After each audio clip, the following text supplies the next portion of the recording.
அனைவருக்கும் வணக்கம். நான் டாக்டர் ரமேஷ், மருதம் சித்த மருத்துவமனை, கரூர். இந்த உணவு சாப்பிடுதல் முறை எப்படின்னு கேட்குறாங்க. நிறைய நம்ம நோயாளிகள் கேட்கும் பொழுது, சார் ஒரு நாளைக்கு எத்தனை வேளை சாப்பிட்லான்னு கேட்பாங்க. நார்மலாக இன்றைக்கி பார்த்திங்கன்னா, இப்போ இருக்கிற ஜென்ரேஷன் என்ன சாப்பாடு முறை பார்த்திங்கன்னா, ஒரு நாளைக்கு ஒரு 3 முறைக்கு மேலே அதிக உணவு எடுத்துக்கிறாங்க. காலையில், மதியானம், நைட்டு.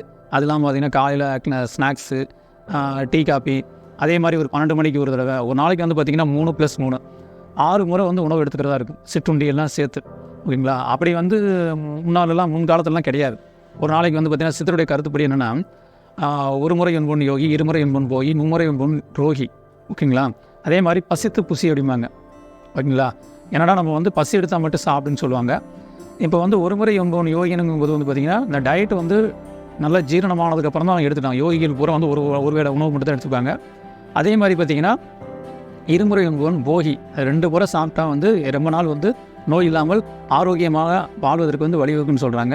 3வது மும்முறை என்பவன் ரோகி. அப்படின்னா நம்ம இப்போ நம்ம சாப்பிட்ற 3 வேளை உணவு பூரா நோயை உண்டாக்குது அப்படின்னு சொல்கிறாங்க. தெளிவாக அவங்க இங்கே கொடுக்குறாங்க. 3 வேளை உணவு 3 முறைக்கு மேலே போதுன்னா பல ரோகின்னு சொல்லுவாங்க, துரோகின்னு சொல்லுவாங்க. அப்படிங்கும் பொழுது பார்த்திங்கன்னா அதிகப்படியான உணவுகள் எடுக்கும் பொழுது சீக்கிரம் நோய்வாய்ப்படுவதற்கு வாய்ப்புகள் அதிகம். அது மட்டும் இல்லாமல் பார்த்திங்கன்னா அவங்களுடைய ஆயுட்காலம் சீக்கிரம் குறைஞ்சி போயிடும். ஓகேங்களா?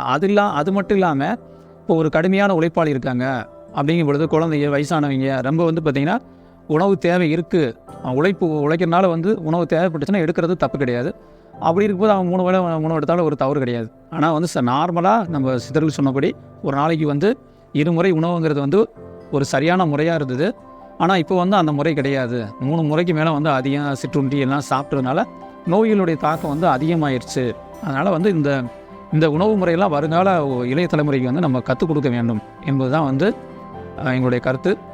இதை நீங்கள் அப்படி ஏதாவது உங்களுக்கு இதை பற்றியான சந்தேகம் இருந்ததுன்னா, பக்கத்தில் இருக்கிற சித்த மருத்துவத்தை நீங்கள் பார்த்து இதெல்லாம் கேட்டு நோய் இல்லாமல் வாழ்வதற்கு என்ன வழிமுறைன்னு சொன்னால் நிறைய சொல்லிக் கொடுப்பாங்க. அதைப்படி நீங்கள் இருந்தீங்கன்னா எதிர்கால ஜென்ரேஷன் அதிக நோய்வாய்ப்படாமல் ஒரு ஆரோக்கியமான சமூகம் உருவாவதற்கு ஒரு நல்ல வழிவகை உருவாகும் என்பதை தெரிவித்துக் கொள்கிறேன்.